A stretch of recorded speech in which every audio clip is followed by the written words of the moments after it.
Distress tolerance is one of the really, really big, important things in the trauma healing journey. And emotional distress tolerance is something that um, it's becoming more and more scarce in our world. So we have a really, especially here in the US, we're one of the most medicated cultures in the world for physical and emotional pain. And it's nice in a way to get out of pain, and important, when possible, to do something so that you're not just living in it, right? There's extremes.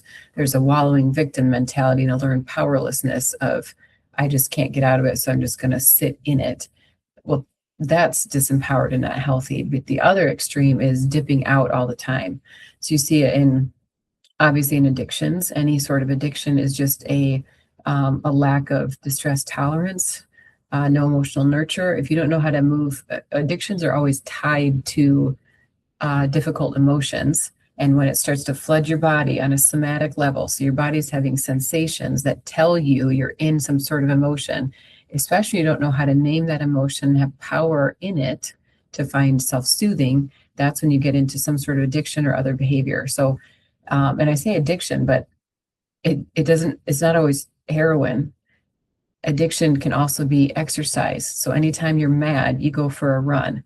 And that can be good. By all means, burn off the energy in a healthy way instead of punching somebody in the face, go for a run. But the problem is when you never return to the actual emotion, to go, okay, heart, what was going on? What was going on inside of me, and what does my heart need? You just use it as a pain avoidance thing.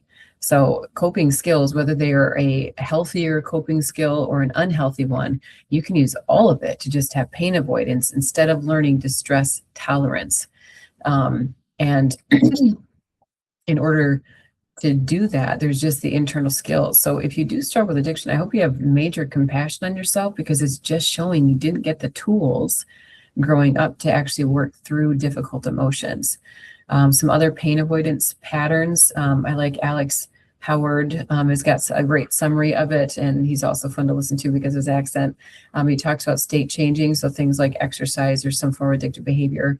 Blame also. So anytime I always use this analogy, and I need to switch it because it's just comical. But if somebody were out in that tree and they were cutting branches out of that tree and with a chainsaw, and I just, walked underneath it. If they dropped their chainsaw and it cut off my arm, and again, if this happens to reach anybody who's had an experience like that, and you start to feel activation inside of you, look around, orient, touch, feel your space to help your body realize it's not happening now. Okay, because all these analogies can really trigger stuff.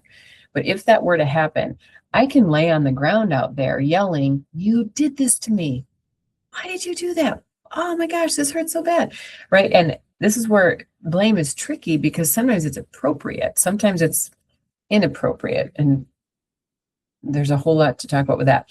But when you're laying there and staying in blame, again, sometimes it's correct and there's an appropriate apology.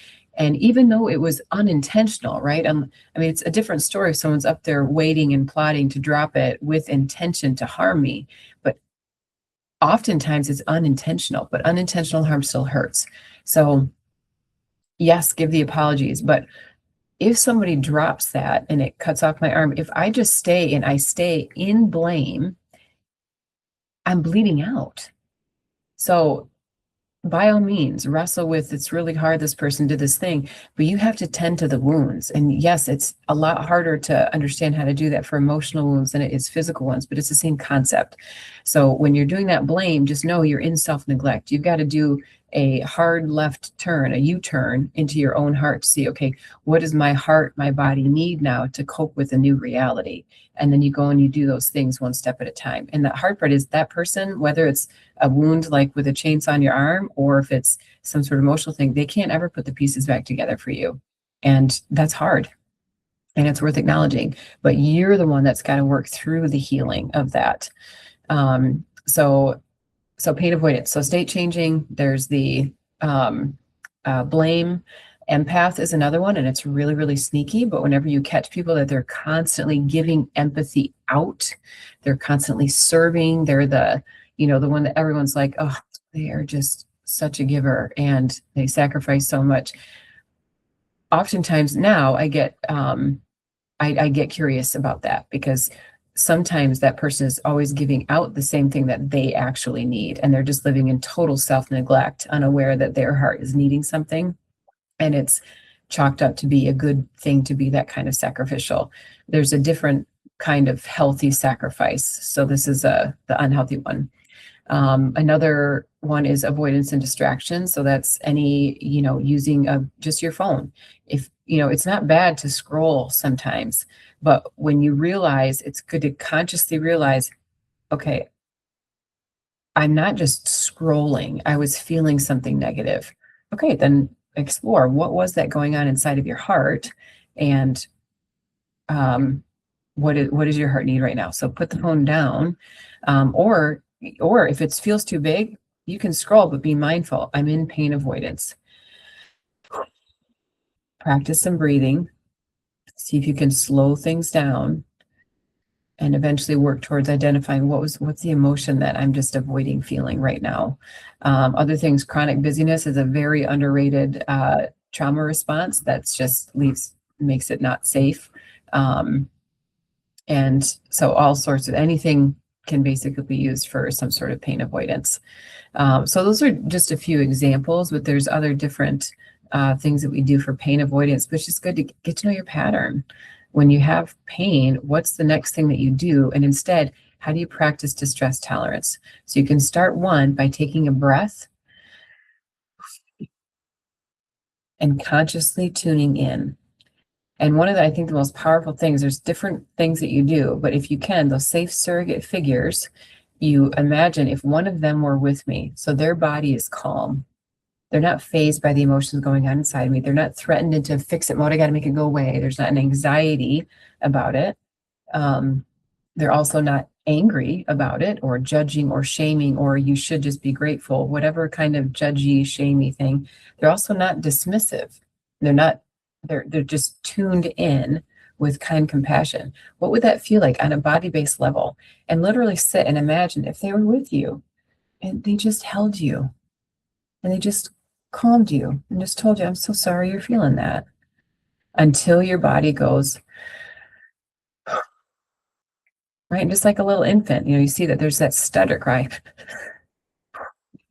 And then their body calms when they get the needs met. Your body does the same thing. It cues, and it's really fairly simple. But if somebody just holds until your body gives that relaxation cue of, then the person knows, okay, your brain's a little bit more online, and then they can talk to you, because then you might have words, or you could be receptive to that, and they're not trying to just force you to use your words when your brain is literally not online, because it's not. When you're in emotion, you're back here. You need this part of your brain to be accessible in order to understand that.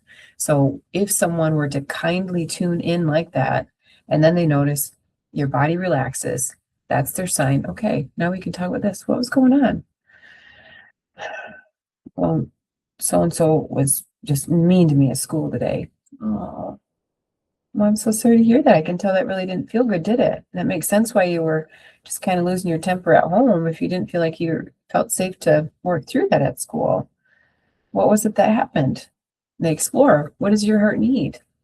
Because if it got a reaction out of you, your heart is needing something. So they work on soothing what's underneath all the behaviors that came out at home. So in all this, I know it's easier said than done, because every parent, every teacher, everybody's got their triggers about emotions, and you're a struggle for tolerating the distress of an unpleasant emotion. So try that. All that to say, try that for distress tolerance is just bring in the safe surrogate. If you don't have those yet, go on a scavenger hunt. And if you can't find it in real life, you likely have had real experiences somewhere with someone that led you to a feeling of safety. It's always great when you can have a real name and face that you have experiences with. And if you don't, watch a show, even if it's not a real life interaction that you've had. When your heart like grabs you because you're watching something and you're like, there's something about that interaction between siblings, between parents, or a mentor. But when your heart is like, oof, that would feel really good, go with that. Write it down, write that character down as a safe surrogate figure, because we go with what your heart says. When it's like, I need that, we say, okay, And going back to the physical wound analogies, it's just like taking a healing balm, and we just are like, okay, that's the healing balm that your heart needed, so we're going to apply it over here. Oh, another wound pops up. Okay, we'll apply it over here. But that is the emotional nurture, is usually what we're working with here, and that's what you need. So yeah, so go on a scavenger hunt and just see it. Say, I am going to find what those things are, who feels safe enough, and to find a few. I'd suggest 4 maternal and 4 paternal characters, because you need nurture, you need protection, you need both, and sometimes it's a group effort. So sometimes, depending on the memories that surface, you're going to need to imagine a few people in order for your heart to feel the ability to face something. So try that and see if that's helpful for practicing distress tolerance. And that is when you start to feel really empowered in life, instead of being reactive and running from things. When you start to be able to face it and not let it control you into a flight response, that's when you start to feel more empowered than if you try to control your external world, because that never works, at least not long term. So try that and let me know how it goes.